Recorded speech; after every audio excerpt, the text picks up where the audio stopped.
गौतम बुद्ध का जीवन हमेशा से हमारे लिए प्रेरणा का स्रोत रहा है।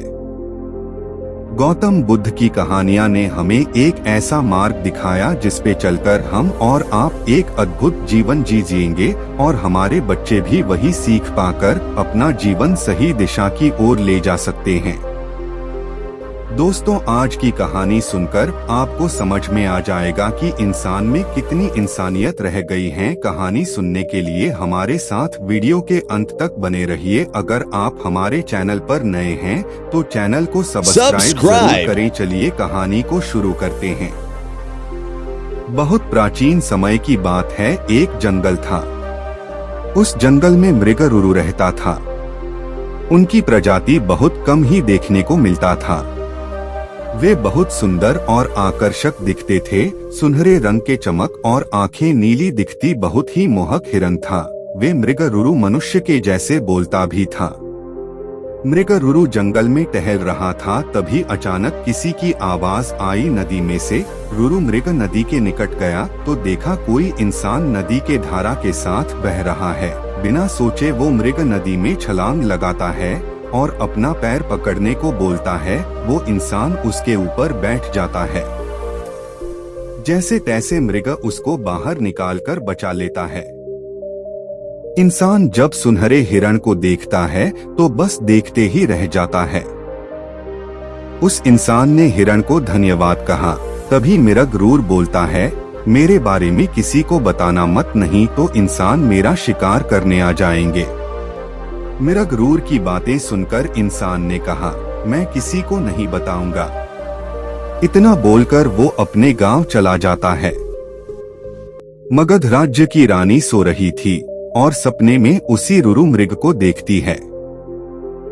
जैसे ही सपने से जगती है, राजा को बुलाकर बोलती है, मुझे वैसा हिरण चाहिए जैसा मैंने सपने में सुनहरा हिरण देखा। अब राजा ने ये बात सुनी और पूरे राज्य में घोषणा करवा दी कि जो भी इस हिरण का पता बता देगा उसको बहुत सारा इनाम दूंगा और एक जमीन उसके नाम कर दूंगा। सबने ढूंढना शुरू किया पर किसी को मिला नहीं। बात हर जगह फैल चुकी थी। अब उस आदमी को इस खबर के बारे में पता चलता है जिसको मृग ने डूबने से बचाया था।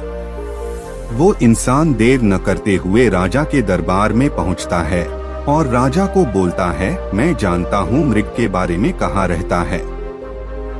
उस जंगल का रास्ता और उसके रहने का जगह भी मुझे पता है। राजा अपनी पूरी सेना तैयार करते हैं और उस जंगल की ओर निकल पड़ते हैं। थोड़ी देर में सभी वहां पहुंच जाते हैं। फिर उस हिरण को चारों तरफ घेर लेते हैं। जैसे ही सैनिक और राजा अपनी तीर चलाने वाले होते हैं, तभी हिरण बोलता है कि मेरा पता किसने बताया। तभी राजा उस हिरण को बोलता देख अचंभित हो जाते हैं और उस आदमी की तरफ इशारा करते हैं जिसने उनको बताया था।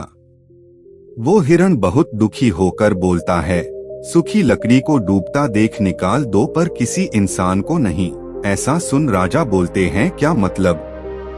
तब हिरण बोलता है, मैंने उस इंसान को मरने से बचाया था और सब भूलकर मुझे मारने आ गया।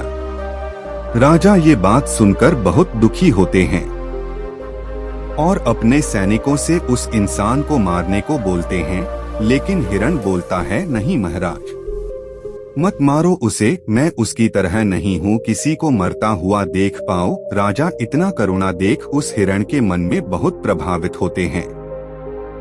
ये जानवर इंसान की मदद करते हैं, तब भी हम इनको क्यों जान से मारते हैं? ऐसा सोचकर राजा उस हिरण को बोलते हैं, मैं तुम्हें नहीं मारूंगा, लेकिन तुम्हें मेरे महल में कुछ दिनों के लिए आकर रहना होगा और हमें अपनी सेवा करने का मौका दो। राजा की ये बात सुन हिरण ने स्वीकार किया और कुछ ही दिन महल में रहकर वापस जंगल वापस लौट गया और वहीं रहने लगा। हिरण एक जानवर होकर सबको इंसानियत का पाठ पढ़ा गया। इस कहानी से हमें यही सीखने को मिलता है, किसी के एहसान को हमें कभी नहीं भुलाना चाहिए। अगर किसी के साथ हम धोखा या विश्वासघात करेंगे तो कोई हम पर कभी भरोसा नहीं करेगा। आपका इस कहानी के बारे में क्या राय है, कमेंट करके जरूर बताइए।